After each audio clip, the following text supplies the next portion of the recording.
आज एक बहुत ही सुंदर यज्ञ हम लोगों ने यहाँ पर किया, जो कि था नरसिंह यज्ञ।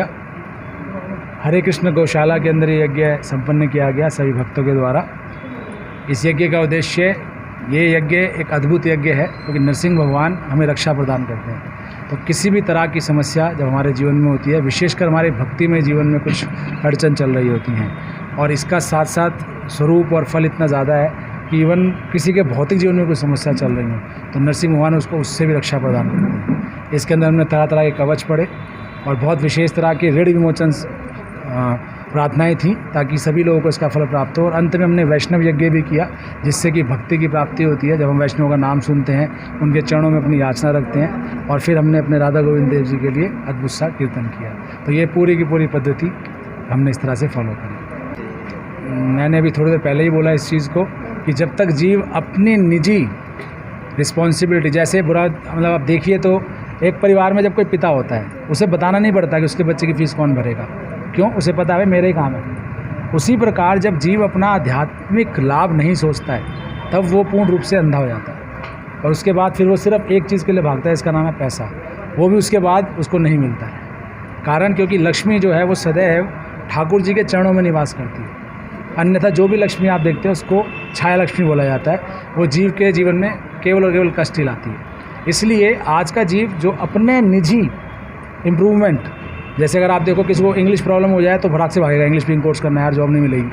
लेकिन वो ये नहीं देखता यार मेरे चरित्र में मैं मतलब बुरे वसन लग गए हैं मेरे को, कोई बीड़ी पी रहा है, कोई गुटखा खा रहा है, किसी को ये नहीं पता कि मैं भाई दिन में कर क्या रहा हूँ अपने साथ, जो खाली टाइम है उसका फ़ोन में वेस्ट हो रहा है, तो उसको कैसे प्रयोग, उसका निजी जिम्मेदारी है। तो मुझे जो लगता है वो यही है कि अगर हर बच्चे को जिस प्रकार पढ़ाई ज़रूरी है, जिस प्रकार आगे बढ़ने के लिए करियर ज़रूरी है, आज का समाज चलाने के लिए लक्ष्मी ज़रूरी है, मुझे लगता है कि हम लोग का जीवन चलाने के लिए आध्यात्मिक ज्ञान इस समय बहुत बहुत ज़्यादा ज़रूरी है, जहाँ पर पाश्चात्यता हमारे कल्चर को, हमारी संस्कृति को पूरी तरह से कवर कर रही है। तो ये बहुत ज़रूरी है। हमने भगवान को प्रसन्न करने के लिए नरसिंह भगवान को यहाँ पे बुलाया है और कीर्तन किया है और भक्तों को बुलाया है, और भगवान बड़ा ही प्रसन्न है इससे, और हमारे संकटों को काटेंगे वो, और इसी तरीके से प्रार्थना की जाती है। तो हम भी भगवान से प्रार्थना कर रहे हैं। आज यहाँ पर नरसिंह भगवान का यज्ञ हुआ है। ये जम्मू कश्मीर के इतिहास में पहला यज्ञ होगा,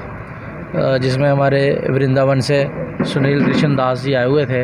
इनको हमने न्योता दिया था यहाँ पर, और बहुत ही बढ़िया तरीके से यहाँ पर यज्ञ हुआ है। और हम ये चाहते थे कि जो इस समय हमारे पूरे भारतवर्ष में, जम्मू कश्मीर में जितने भी विघ्न हैं, और उसके साथ साथ यहाँ पर जो लोकल लेवल पर जितने विघ्न हैं, वो सारे भगवान नरसिंह भगवान उन्हें हर लें। और जिस प्रकार से उन्होंने हिरण्यकश्यप का वध किया था और प्रहलाद महाराज को उन्होंने आशीर्वाद दिया था, इसी तरह से हम आज नरसिंह भगवान के चरणों में ये प्रार्थना करते हैं कि हम पे भी वो अपनी कृपा को बरसाएं और हमें ऐसा मार्गदर्शन वो दें। और सुनील प्रभु जी जैसे जो भक्त हैं, निताय प्रभु जी और मदालसा माता जी, जिन्होंने इस कार्य को करने के लिए निमित्त बने हैं, भगवान इनको भी आशीर्वाद दे और इनका आशीर्वाद सारे समस्त लोगों पर रहे, और हम इसी तरह से अच्छे कार्यों को करते रहें और लोग हमसे जुड़ते रहें। और वैसे भी हम ये चाहेंगे कि यहाँ पर हरे कृष्णा गौशाला है। मैंने पहले भी किरण जी आपके माध्यम से प्रार्थना की थी कि यहाँ पर हम चाहेंगे कि ये जो गौशाला है, यहाँ पर लोग आएँ, सेवा करें, और 33 करोड़ देवी देवताओं का वास है इसमें, तो उनको ही आशीर्वाद मिलेगा अगर वो सेवा करेंगे। तो एक बार हाथ जोड़ के मैं पुनः प्रार्थना करता हूँ सभी जम्मू के लोगों से कि वो यहाँ पर आएँ और भगवान जगन्नाथ जी, गोविंद भगवान जी का वो आशीर्वाद प्राप्त करें।